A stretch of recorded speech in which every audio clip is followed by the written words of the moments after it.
Warahmatullahi wabarakatuh. Sahabat Salira TV, saya bernama Edwin. Alhamdulillah untuk siang hari ini dapat bertatap muka bersilaturahmi bareng Kilancet Kang Dede Sukmajaya sebagai ketua LSM 3 Nusantara Indonesia. LSM 3 Nusantara Indonesia dan Pak Ketua dari PWRI Tasikmalaya. Alhamdulillah bisa bersilaturahmi, misalkan untuk memberikan penjelasannya. Terima kasih Kang Edwin. Saya alhamdulillah pada hari ini atas kuasa dan takdirnya Allah Subhanahu wa taala, di mana lama tidak bertemu dengan beliau. Hari ini saya bertemu dan ternyata banyak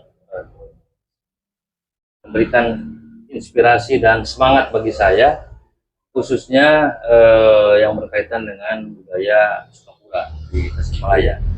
Alhamdulillah saya dari Lembaga Kemasyarakatan Nusantara Indonesia dan juga saya juga bertemu dengan beliau, sahabat saya sudah lama. Alhamdulillah nih, anjang sono istilahnya gitu kan. Betul. Gitu ya. Siap ya. Sami panginten ngenalkeun abdi oge panginten Wasta Asep Setiadi, pangintennya dikersakeun panginten nuju Nyepeng hiji kalunguhan, pangintennya di tataran dan rencangan orang di awak media panginten. Kebetulan 3 bulan ke belakang saya ditetapkan untuk menjadi ketua PWRI Kota Tasikmalaya. Yang mana selanjutnya mungkin dalam konteks hari ini Kang Dede Kilancet, bahwa seluruh Indonesia bahwa hari ini itu mengadakan pesta demokrasi. Dan alhamdulillah di Kota Tasik ini kalau tidak salah setelah ditetapkan ada 5 kontestan. Dan memang kalau kita kaji secara umum 5-5-nya mungkin punya dasar, punya kemampuan atau punya pengalaman.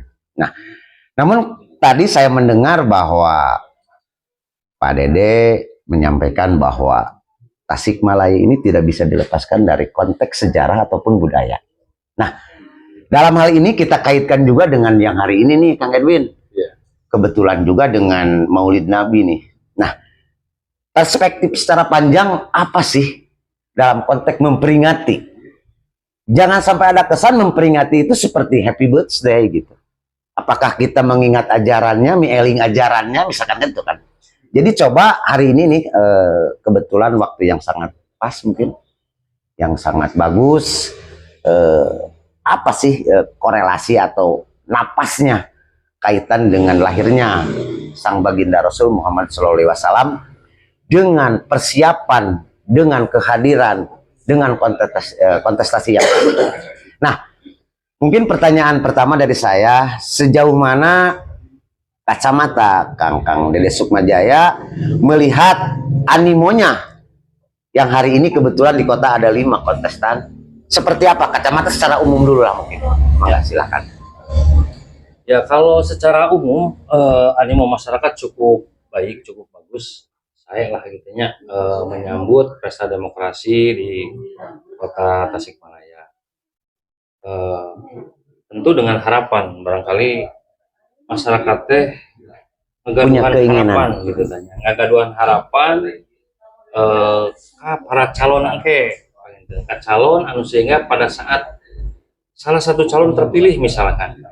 Nah, jadi masyarakat itu menyimpan harapan di calon-calon pemimpin ayeuna berkontestasi. Aya 5 alhamdulillah ayeuna sejarah oge panten di Kota Tasik aya 5 kontestannya. Dengan latar belakang yang berbeda tentunya dan pengalaman yang berbeda gitu kan. Pada intinya semua sama, saya lah gitunya dengan niatan kanggo kemajuan Kota Tasikmalaya. Semua visi misinya saya. Akan tetapi panginten urang sebagai orang Sunda anu memang terlepas tina sejarah Sukapura, Sukapura ngadaun ngora gitunya. Nah, panginten Abdi sebagai warga masyarakat berharap terhadap pemimpin anu bakal dongkap nyata anu lima kontestasi teh siapapun nanti akan menjadi pemenang dan menjadi wali kota dan wakil wali kota, tentu berharap bagaimana pemimpin ke depan Kota Tasik, Kabupaten Tasik ini yang punya kepedulian tinggi terhadap sejarah, terhadap budaya Tasikmalaya yang sebenarnya. Yang sebenarnya. Ya, jadi yang asli, yang tradisional. Ya. Karena menurut orang Sunda itu kan wajib menghargai perjuangan para leluhur, atau nabi karuhun, mencek orang Tasik dan karuhun berkurang gitu. Secara konsep, apakah sejarah ajaran Sunda berpotensi untuk dijadikan sebagai misalkan tujuan wisata atau tujuan budaya atau tujuan pendidikan? Nah, seperti apa kacamata Kang Dede melihat bahwa potensi ajaran ini sangat tinggi, sangat luhur dan sangat luas gitu? Ya, pendapat tapi pengennya tina soal bahwa sejarah Kasundaan khususnya di wilayah Tatanan Sukapura, ya tangtos kedah ngagaduhan kepedulian di para pemimpin kayaknya bakal dongkap sebagai pemangku kebijakan. Bagaimana usaha dan upaya pemerintah yang memang didorong atau didukung oleh masyarakat Sunda di kota Kabupaten Tasik, kanggo nanyerkeun, kanggo mengabangkitkeun deui marwah perjuangan Sukapura, gitu kan, marwah Sukapura. Nah, panginten iya kan harus melibatkan banyak orang, termasuk kita. Istilahnya kalau bukan kita siapa lagi? Gitu kan? Kalau bukan sekarang kapan lagi? Dan diviralkan oleh para TikToker diantaranya. Oh, harus. Ini TikToker hebat, Kang Edwin. Tadi dimulai. Nah, laras. Nah, karena karun orang tuh kan punya menyimpan sesuatu harta karun dalam bentuk ya, bukan harta karun berbentuk dan sebagainya, tapi ada sebuah keilmuan, ada sebuah ajaran yang berujung sebetulnya ajarannya itu ajaran Kanjeng Nabi dan Rasulullah. Iya. Itu kan Sepakat. Ya, dan Abi yakin bahwa berbagai hadis, berbagai keterangan bahwa di diri Rasul teh tos aya uswatun hasanah. Jadi percontohan akhlak yang baik di diri Rasulullah. Maka kita harus mencontoh kepada Nabi besar, Nabi Kanjeng Nabi Muhammad SAW. Nah, konteks sareng Sukapura, ia budaya anu berbentuk anu dikonsep yang teku Kang Asep saparakan saya, ia harus masuk ke tatanan dunia pendidikan. Maka kita harus salah satunya gitunya. Ya, bahwa pendidikan itu menjadi pintu gerbang dan harus diterapkan ke jenjang semua jenjang menurut Kang Dede. Kalau menurut Abdi harus dari mulai SD minimal sampai perguruan tinggi. Itu harus. Nah, kenapa? Karena hari ini generasi muda kita barudak ngoraya geus hampir pokok karena sejarah bangsa sorangan, geus para rokok kakalpun karuhuna. Jadi lebih karena lebih kepada budaya-budaya luar, karena memang harus diakui kemajuan teknologi sangat pesat, luar biasa. Siap. Itu Pak Ketua. Upami tadi nguping bahwa pendidikan menjadi bagian daripada konsep budaya dan mungkin dari kewajiban pelaksanaan pemerintah ya. Bahwa hari ini pun Kementerian Pendidikan telah ada, Kang Edwin. Kalau tidak salah dari undang-undang itu maka dilahirkanlah 3 sistem pendidikan. Ada formal, non formal, dan informal. Nah, hari ini mungkin negara melalui pemerintah, Kang Edwin ya, Kang Dede, baru fokus kepada pendidikan formal dengan berbagai atribut kelebihan dan kekurangannya. Nah, kalau kita kaji, ini masuk ke wilayah mana nih kalau tentang budaya dan ajaran? Apakah ke informal atau non formal nih? Kacamata Kang Dede. Ya soalnya atau mulai kita non formal misalkan. Kalau non formal sebetulnya sudah kita laksanakan semua tanpa kita secara sadar barangkali ya. Kalau non formal kita sering kumpul ngariung, ada acara-acara yang lain gitu kan, yang memang kita khusus misalkan mengadakan diskusi tentang kesunaan, tentang pendidikan orang Sunda seperti apa, sejarah Sukapura seperti apa. Nah, tapi kita lebih kepada informal mungkin ya, atau istilah abdi kieu panginten. Alangkah baiknya pemimpin ke depan bisa memberikan atau membuat sebuah kebijakan, ya, kebijakan yang baru. Karena dulu sebetulnya terjadi pada saat SD itu kan pelajaran Kasundaan aya, ya, Kasundaan aya, budaya aya. Nah, hari ini harus masuk kembali ke dunia pendidikan. Dari mulai SD sampai perguruan tinggi. Kenapa? Karuhun orang, termasuk pendiri bangsa orang, Presiden Nukahiji, Pak Karno, sudah menyampaikan, sudah berteriak-teriak sejak lama bahwa benteng terakhir itu adalah kebudayaan, atau budaya itu adalah benteng terakhir daripada penjajahan asing. Yang hari ini ya, bangsa Indonesia itu sudah banyak sebetulnya bentuk-bentuk penjajahan dengan ada penjajahan ekonomi, teknologi. Gitu kan. Nah, kalau teknologi mau tidak mau kita harus mengikuti kan, kita harus mengikuti, kalau tidak kita tertinggal. Nah, paling penting adalah budaya, supaya bangsa orang, supaya orang Sunda khususnya generasi muda bisa paham, bisa mengerti terhadap substansi peninggalan karuhun orang, baik melewati situs, ada isyarat-isyarat alam, misalkan itu banyak sekali. Ya, Kang Edwin, Kang Asep, itu harus masuk ke dunia pendidikan. Dan insya Allah yuk kita bareng-bareng, masyarakat Kota Tasik, masyarakat Sukapura udah ngadukung karena perjuangan Kang Asep dalam Sapara Kanca, kumaha sejarah kita harus dengan konsep-konsep yang matang harus masuk ke dalam dunia pendidikan. Ya, betul. Nah, kalau melihat tadi bahwa pentingnya peran serta budaya dalam mempertahankan persatuannya, berarti ada korelasi ya bahwa budaya. Mungkin salah satunya dengan metode pendidikan kan gitu. Nah, sejauh ini yang Kang Dede tahu seberapa jauh mereka menganggarkan tentang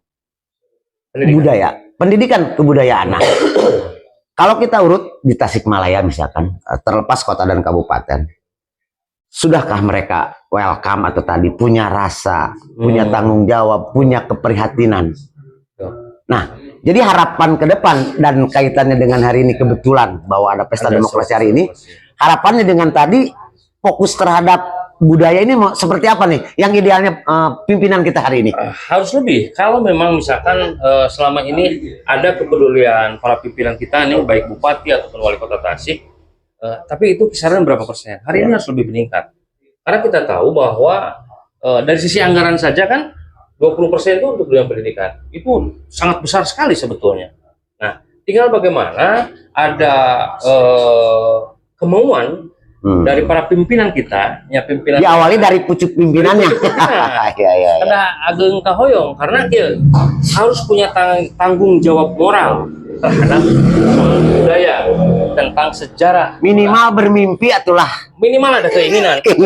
Karena memang sudah berawal dari mimpi, Kak. Betul. Jadi segala sesuatu berawal dari mimpi ya. Tinggal bagaimana memaknai soal mimpi itu ya. Masing-masing kita punya makna. Siap. Nah, berawal dari mimpi dan para pimpinan ini harus punya mimpi. Bagaimana sejarah Sunda, sejarah Sukapura itu wilayahnya di kota serang Kabupaten Tasik kita harus masuk nih konsep-konsep Sukapura anu dikemas pengen tukang Asep sareng jajaranna itu harus masuk ke dalam dunia pendidikan. Harus menjadi sebuah, misalkan ada sebuah buku yang sudah dicetak gitu kan, itu masuk dalam ekstrakurikuler. Sepengetahuan Kang Dede hari ini kan kalau yang tidak salah saya tahu bahwa dari seluruh pelajaran itu kan ada muatan lokal. Betul. Ini kalau dikaji apakah hari ini volume redaksi muatan lokal yang hari ini beredar sudah ada tidak kacamata Kang Dede yang sudah masuk atau belum? Kalau secara formal ya itu kayaknya sudah nggak ada itu. Tidak ada. Tapi kalau secara bentuknya seperti yang kita lihat pada hari di PNS itu memakai misalkan batik, ada sedikit lah pergerakan daripada pemerintah atau pengakuan atau keinginan pemerintah, maka ini harus seragam batik di hari anu misalkan, pakai pangsi misalkan. Nah itu adalah bagian ya, bagian daripada pemerintah mungkin mempunyai kepedulian juga. Ya, kepedulian. Tapi bagaimana hari ini kan begitu Kang Asep, tujuan kita ini, tujuan masyarakat Tasik, keinginan masyarakat Tasik ini bermimpi terhadap para pimpinan nanti untuk bisa memasukkan sejarah-sejarah orang Tasik teh diasukeun karena buku pendidikan ya, secara formal ya. Itu Edwin. Jadi kita berharap seperti itu. Mungkin harapan-harapan yang tadi sangat baik sekali, dan tentunya ini bukan hal yang gampang pengertiannya, Kang Dede. Perjuangan. Perlunya tadi ada proses, ada progres lain sebagainya.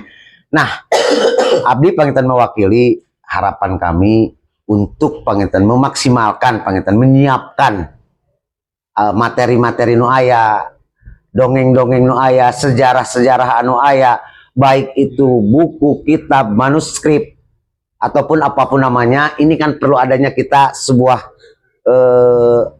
riungan pengertiannya kan berawal dari sana nih. Nah, yang tentunya mungkin ini bukan hal yang mudah juga nih bagi kami, Kang Dede. Nah, bagaimana orang ayeuna meungkeutkeun ya ulah janten ukur sasampaian atuh iket ya pengertiannya. Tapi orang implementasi naon atuh beren iket nu saestuna. Panginten ngabeungkeutkeun tayeu. Para tadi inohong-inohong, para pengkaji-pengkaji baik spiritual, baik secara apapun. Nah, ini mungkin Kang Dede ke depan punya gambaran ngawitan di mana tuh panginten di orang-orang diajar ngumpul panginten ngawangkong bade ngopi atau judul nama mangga bade naon baik kan gitu. Ya. Memang itu berawal dari ide atau gagasan, termasuknya sebetulnya termasuk Asep ya. Jadi orang-orang biasakan orang ngumpul ngariung silaturahmi dalam rangka orang ngobrol kayak itu tadi ngalir ngidul cek orang Sunama, tapi ada substansi, ada makna, ada yang harus kita dapat. Betul. Nah, karena cek tadi teh rek lain orang sek sahadeu anu mempertahankan budaya Sunda, budaya Sukapura. Karena yakin abdi saya yakinna bahwa harun orang teh penuh dengan perjuangan yang punya cita-cita yang tinggi. Ya. Nah, kita orang-orang selain sebagai generasi yang harus ikut serta memperjuangkan aya naon sih di Sukapura substansinya, karena orang Sunda kan loba hibar atau loba pelajaran atau napi ibarat atau isyarat. Jadi seperti tadi Kang Asep, Sukapura teh naon sih maknana, terus di dalamnya aya naon. Nah, ieu bangsa budak-budak anak barudak ayeuna eta langka ya. Anu mengenal tentang persoalan itu. Jadi substansi daripada bahasa Sukapura, terus banyak istilah-istilah orang Sundanya, mereka hanya tahu istilah tapi substansi daripada istilah itu tidak tahu. Apakah ajarankah mungkinnya di dalamnya? Itu yang harus kita apakah gali. Ada budayanya? Betul. Ada etikanya, pengertian ada akhlaknya, mungkin kan gitu kan? Yakin ya. Pasti ada seperti itu. Selanjutnya pengertian Kang Dede melihat wilayah Kota Tasik ini yang tadi kalau saya amati, saya dengarkan begitu dahsyatnya begitu kan. Kira-kira kalau secara tata wilayah potensi apa saja nih yang bisa dijual ke luar Tasik gitu kan? Melihat ada tadi ada sumber daya alamnya, ada pusat budayanya, ada banyak situs-situsnya.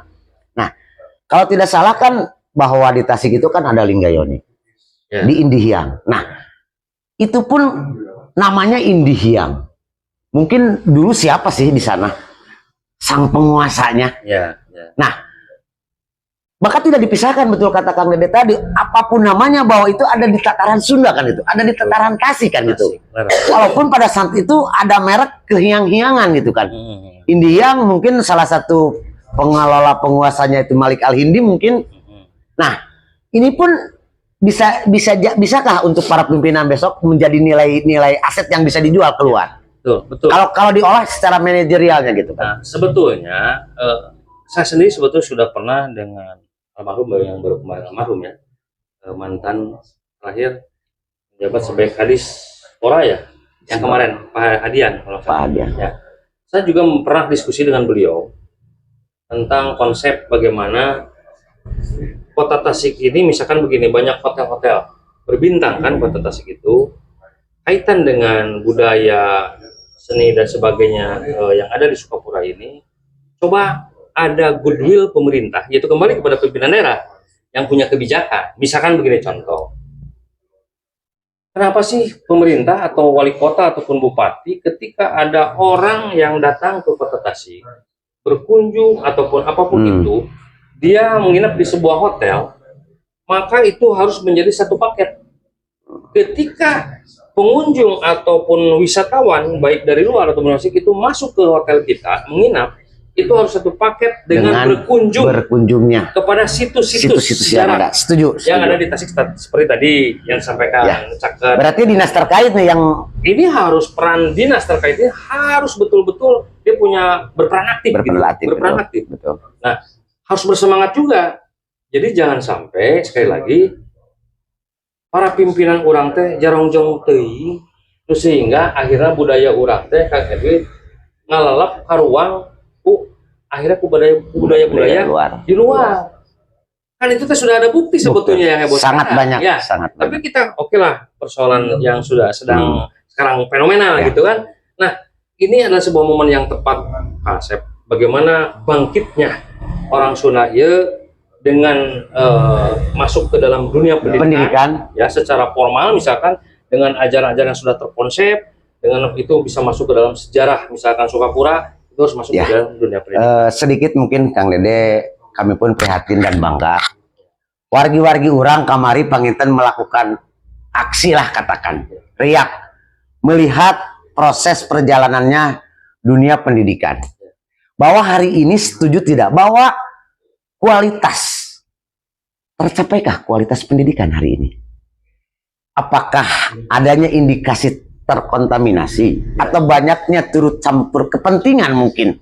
Nah, hingga kami berpikiran bagaimana menyelamatkan dunia pendidikan supaya dinas pendidikan ini fokus saja ke tentang mutu dan kualitas. Ya. Gimana mungkin pendapat Kang Dede? Nah, Abdi melihat bahwa hari ini yang terjadi sehingga rekan-rekan kita kemarin juga melakukan sebuah aksi tentang dunia pendidikan ini karena memang mau melihat daripada atau menganggap rekan-rekan itu sudah terkontaminasi daripada kepentingan terhadap bagaimana negara ini harus bisa mencerdaskan kehidupan berbangsa dan bernegara. Itulah kewajiban negara. Tapi sayang hari ini yaitu tadi tidak mungkin ada reaksi dari ya sahabat-sahabat kita. Betul. Bagaimana menyikapi soal pendidikan hari ini dengan sistem-sistem yang ini dianggap bahwa sistem ini justru melemahkan dan bahkan tidak menumbuhkan rasa keadilan. Bahkan saya pernah ngobrol dengan Kang Edwin, potret pendidikan Indonesia telah bergeser ke orientasi bisnis. Betul. Dengan bahasa gayanya seperti itu. Betul. Saya juga pernah menyampaikan pada saat itu bahwa sistem dunia pendidikan kita ini sudah terkontaminasi dari sistem kapitalis. Ya gitu, kita nggak apa-apa kan kita menyampaikan pendapat itu agar supaya pihak pemerintah pun mempunyai kesadaran kan. Yuk kita mengingatkan juga lah kewajiban kita juga kan. Jadi sterilkan gitu kan. Sterilkan daripada kepentingan itu, kewajiban negara adalah bagaimana menjamin warganya, masyarakatnya untuk bisa cerdas. Alhasil mungkin dinas terkait yang mengelola pendidikan ini jangan terlalu jauh mengurusi tentang pengadaan barjas mungkin. Salah satunya. Itu akan mengganggu konsentrasi terhadap cita-cita bangsa dan negara yang sesungguhnya. Karena ketika bicara tentang ada anggaran, nah itulah salah satu godaan di dalam dunia pendidikan. Kita bicara anggaran. Padahal anggaran itu harus mendukung dan itu adalah untuk mendorong bagaimana meningkatkan kualitas pendidikan kan. Dan hari ini masyarakat Kang Dede telah tergeser gitu kan bahwa dalam benaknya, dalam pikirannya hari ini bahwa terjadilah ada sekolah-sekolah yang memang katanya favorit. Nah, kalau memang iya, artinya gagal. Tidak mensejajarkan sekolah-sekolah yang lainnya gitu kan. Kalimat favorit ini kajian Kang Dede itu apakah real atau memang hanya diangkat oleh para yang lulus-lulus itu kan? Nah, hingga masyarakat, tapi wajar juga orang tua menyekolahkan di satuan pendidikan yang memang dianggap bermutu dan kualitas. Tapi yang akhirnya kan celaka, berbondonglah ke sana hingga menyepelekan sekolah-sekolah yang lain. Nah, supaya nanti mendapat porsi yang sama ini perbaikan di sisi mana? Seperti yang sudah sampaikan beberapa kali lah ya ke pemerintahan atau ke dinas terkait, termasuk ke dewan sendiri kita sudah menyampaikan. Dan sebetulnya sistem zonasi ini juga sebetulnya kalau dari ini sudah bagus sebetulnya untuk menghilangkan kasta di dalam dunia pendidikan. Ada yang favorit, ada yang sebetulnya bagus gitu kan. Akan tetapi di tengah perjalanan itu banyak kendala. Nah, ini sebuah proses perjalanan ya. Saya sepakat dan untuk tidak ada yang namanya sekolah favorit. Jadi semua sekolah sama. Kalau kita berkaca kepada sekolah-sekolah di Jepang misalkan, tidak ada sekolah favorit. Tidak. Mungkin yang terakhir, Kang Dede, mengingat durasi dan lain sebagainya, kita kan punya wakil nih. Ya. Mungkin ada komisi yang membidangi pendidikan. Betul. Sejauh mana fungsi wakil kita dan ranahnya di kepartaian tadi melihat tentang pendidikan? Apakah mereka mungkin menyiapkan kembali regulasi, memperbaiki kembali? Karena kita punya wakil kan di sana yang duduk di sana untuk memperbaiki yang tadi. Sejauh ini kacamata Kang Dede melihat wakil-wakil kita yang ada seperti apa? Ya sama aja sebetulnya mah, sama aja. Jadi kita berharap lah ya, kita lebih berharap kepada ke depan baik pemimpin-pemimpin yang bukan berarti yang kemarin tidak baik ya. Bukan tidak baik, mari kita lebih baik kan, supaya lebih baik kepada legislatif, para dewan, wakilan kita yang ada di dewan untuk lebih bagaimana meningkatkan kualitas pendidikan itu yang ditunjang dengan regulasi-regulasi yang satu bisa memenuhi rasa keadilan bagi masyarakatnya, sebagai kesempatan dibuka lebar dan mempunyai kesempatan yang sama. Tidak hanya orang-orang tertentu yang bisa bersekolah di dalam sekolah favorit tadi. Jadi kita sepakat untuk mendorong pemerintah dan dewan atau legislatif untuk supaya bila perlu gitu kan revisi regulasi yang lebih bagaimana meningkatkan dunia pendidikan. Nah, tentunya juga mungkin dalam perumusan ke depan melibatkan kita ya. Kita harus dilibatkan mungkin gitu kan. Ya, kita sepakat tidak? Bersama-sama kan gitu. Karena memang pendidikan bukan milik pemerintah saja, bukan tanggung jawab pemerintah saja. Artinya tanggung jawab bersama kan, seluruh elemen harus fokus bagaimana ke depan mutu dan kualitas pendidikan dapat dipertahankan, dipertanggungjawabkan hingga harapan-harapan bahwa generasi penerus kita tadi pintar, berakhlak dan berbudi. Makanya nyambung tadi konsep kita hari ini bahwa budaya, bahwa ajaran berkaitan dengan pendidikan. Mungkin setuju seperti itu. Nah, karena waktu mungkin dari kami Asep Setiadi dan Kang Dede dicukupkan sekian, mungkin di lain waktu diganti dengan materi yang berbeda. Silakan ditutup Kang Edwin. Baik, ucapin terima kasih kepada pimpinan PWRI juga kepada Kang Dede sebagai ketua Trinusa yang sudah membeberkan apa keinginan untuk menjelang di ruang lingkup zaman sekarang ini. Mudah-mudahan apa yang diharapkan tercapai. Mudah-mudahan kita juga semua lebih fokus untuk saling memajukan. Untuk itu saya ucapin terima kasih. Salam sahabat Salera TV. Salera TV. Assalamualaikum warahmatullahi wabarakatuh. Sampurasun. Rampes.